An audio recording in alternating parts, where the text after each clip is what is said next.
ഭീകരവിരുദ്ധ പോരാട്ടത്തിൽ അസാധാരണ പങ്കാളിയാണ് പാകിസ്ഥാൻ. പാകിസ്ഥാൻ പിന്തുണയുമായി യുഎസ് ജനറൽ.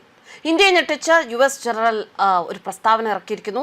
ഏപ്രിലിൽ പഹൽഗാമിൽ നടന്ന ഭീകര ആക്രമണത്തെ തുടർന്ന് പാകിസ്ഥാനെ നയതന്ത്രപരമായി ഒറ്റപ്പെടുത്താനുള്ള ഒരു ആഗോള ലോബി അത് ഇന്ത്യ വളരെയധികം ശക്തമാക്കിയിരിക്കുന്ന ഒരു സമയമാണ്. സർവകക്ഷി സംഘം എല്ലാ രാജ്യങ്ങളും സന്ദർശനം നടത്തി പാകിസ്ഥാനോടുള്ള അല്ലെങ്കിൽ പാകിസ്ഥാന്റെ നിലപാടുകൾ, പാകിസ്ഥാന്റെ രീതികൾ ഒക്കെ വിശദമാക്കി തിരിച്ചു വന്നിരിക്കുന്ന സമയമാണ്.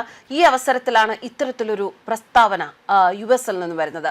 കോൺഗ്രസ് സാക്ഷ്യപത്രത്തിനിടെ നടത്തിയ അദ്ദേഹത്തിന്റെ പരാമർശങ്ങൾ ന്യൂഡൽഹിയിൽ വലിയ പ്രതിഷേധത്തിന് സാക്ഷ്യം വഹിക്കും എന്നതിൽ തർക്കമില്ല. ഭീകരതയ്ക്ക് എതിരെ എപ്പോഴും ശബ്ദമുയർത്തിയിരുന്ന രാജ്യമാണ് അമേരിക്ക. എന്നാൽ ഇപ്പോൾ അമേരിക്ക ഭീകരരെ വളർത്തുന്ന രാജ്യമായ പാകിസ്ഥാന്റെ പക്ഷം പിടിക്കുന്നു എന്ന് സംശയിക്കേണ്ടിയിരിക്കുന്നു. യുഎസ് നൽകുന്ന രഹസ്യാന്വേഷണ വിവരങ്ങളുടെ അടിസ്ഥാനത്തിലാണ് പാകിസ്ഥാൻ തീവ്രവാദികൾക്കെതിരെ നടപടിയെടുക്കുന്നത് എന്ന് യുഎസ് ഉന്നത സൈനിക ഉദ്യോഗസ്ഥനും യുഎസ് സെൻട്രൽ കമാൻഡിന്റെ കമാൻഡറുമായ ജനറൽ മൈക്കൽ കുറില്ല വിവാദമായ ഒരു പ്രസ്താവന പുറത്തിറക്കിയത് കഴിഞ്ഞ ദിവസമാണ്.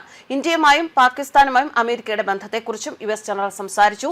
പ്രതിനിധി സഭയുടെ സായുധ സേവന സമിതിക്ക് മുന്നിലാണ് യുഎസ് ജനറൽ മൈക്കൽ കുറില്ല ചൊവ്വാഴ്ച ഇന്ത്യയും പാകിസ്ഥാനെയും കുറിച്ച് ഇത്തരത്തിൽ വിവാദ പ്രസ്താവനകൾ നടത്തിയിരിക്കുന്നത്.